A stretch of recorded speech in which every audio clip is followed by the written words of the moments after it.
Okay, so Russia have beaten Finland in St. Petersburg in their second match at Euro 2021 0.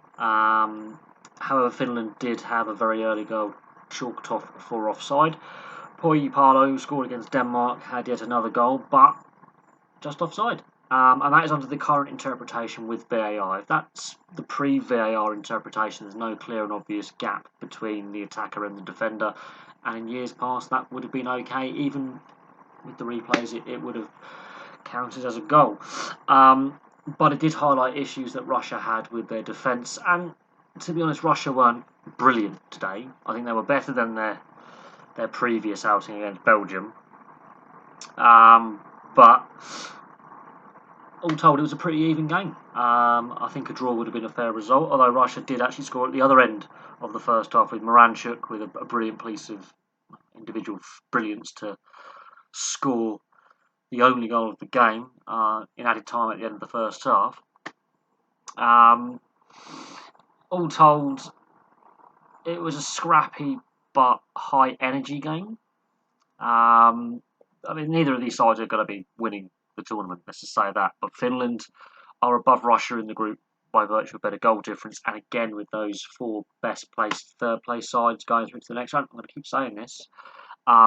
That better goal difference, because Russia obviously conceding 3 goals in the first game, could prove crucial. It all depends how Finland do against Belgium and how Russia do against Denmark in their final games.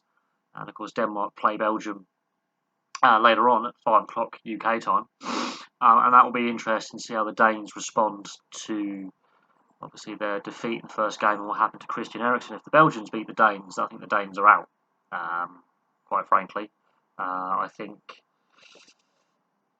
losing your first 2 games, it depends how badly the defeat is for Denmark. If they were to lose, if Denmark win, that means you have all 4 nations would have 3 points, and then it comes down to goal difference, and that's how tight this group is going to be.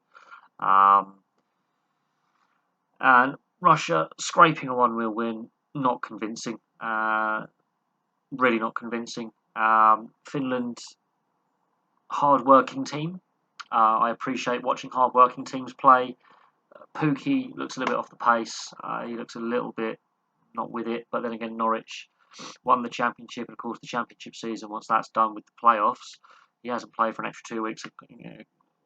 When some of the other players at this tournament have played more regularly, with their seasons finishing slightly later. Taking him off, should he have stayed on? Palo caused problems for the Russian defence.